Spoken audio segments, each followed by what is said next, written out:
Assalamualaikum warahmatullahi wabarakatuh.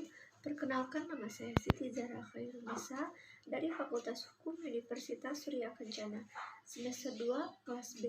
Di sini saya akan mereview tentang hukum pidana yang dosen pengampunya adalah Ibu Profesor Dr. Hajah Hindi Nuraini SHMH dan asisten dosen Pak Dr. Muhammad Rendi Aridayandi SHMH. Di sini saya akan mereview bab 6, kesalahan atau pertanggungjawaban pidana. A. Pengertian kesalahan merupakan unsur subjektif dari TP Strafrechtschule yang tidak terdapat dalam KUHP tetapi terdapat dalam hukum tidak tertulis. Kesalahan adalah keseluruhan syarat yang memberi dasar untuk adanya pencelaan pribadi terhadap perbuatan pelaku TP. Dalam arti yuridis dibagi 1. Kesengajaan dalam kurung dolus atau objek, kealpaan dalam kurung culpa. Dalam arti yang sempit, kesalahan sama dengan kealpaan. Unsur-unsur kesalahan yaitu kemampuan bertanggung jawab. 2. Adanya hubungan batin antara pelaku dengan perbuatannya, yaitu yang berupa kesengajaan atau kealpaan. 3. Tidak adanya alasan pemaaf. B. Pengertian kesengajaan dalam kurung dolus atau objek. Dalam KUHP tidak ada definisi tentang kesengajaan, tetap dalam MVT kesengajaan diartikan dengan menghendaki dan mengetahui dalam kurung willen and wetten. Jadi dikatakan sengaja apabila pelaku menghendaki apa yang dilakukannya dan mengetahui perbuatan yang akan dilakukannya, yaitu 1. Atas dasar itu, pelaku mempunyai kehendak untuk mewujudkan dalam kurung Wills Theory unsur-unsur dari rumusan undang-undang. 2. Selain itu, pelaku juga menghendaki akan akibat yang timbul atau pelaku juga sudah dapat membayangkan dalam kurung Foretelling Theory akan akibat yang nanti timbul. Perbedaan kedua teori ini: 1. Dalam hal akibat dari keadaan yang menyertainya, walaupun dalam praktek penggunaan teori ini sama. Corak atau bentuk kesengajaan: 1. Kesengajaan dengan maksud atau bertujuan dalam kurung Opzet als Oogmerk atau dolus directus untuk mencapai tujuan, yaitu bentuk kesengajaan yang paling sederhana, di mana perbuatan pelaku ditujukan untuk menimbulkan perbuatan yang dilarang dan pelaku menghendaki perbuatan tersebut beserta akibatnya. Contohnya yaitu A. Menempeleng B dengan maksud agar B merasa sakit dan kapok untuk tidak berbohong lagi.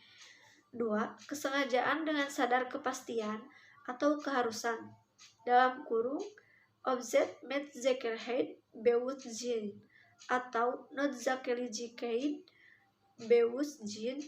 Dalam hal ini, perbuatan menimbulkan dua akibat, yaitu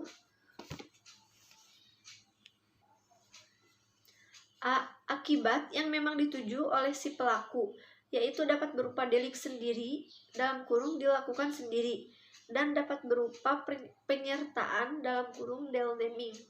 B. Akibat yang tidak dikehendaki tetapi merupakan keharusan dalam mencapai tujuan, sehingga akibat ini pasti terjadi atau timbul. Contohnya, A. Hendak membunuh B dengan menembakkan pistol, sementara B sedang duduk di balik kaca restoran. Penembakan terhadap B pasti akan memecahkan kaca milik restoran itu. Terhadap pecahnya kaca, ada kesengajaan dengan sadar keharusan dari pelaku dalam kurung pasal 406 KUHP.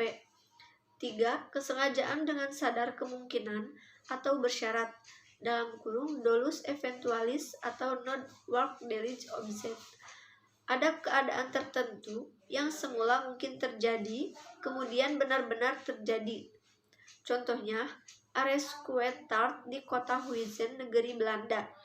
Teori apa boleh buat atau inkaufnehmen teori atau opdekooptoemen teori Dalam teori ini, keadaan batin si pelaku terhadap perbuatannya adalah sebagai berikut.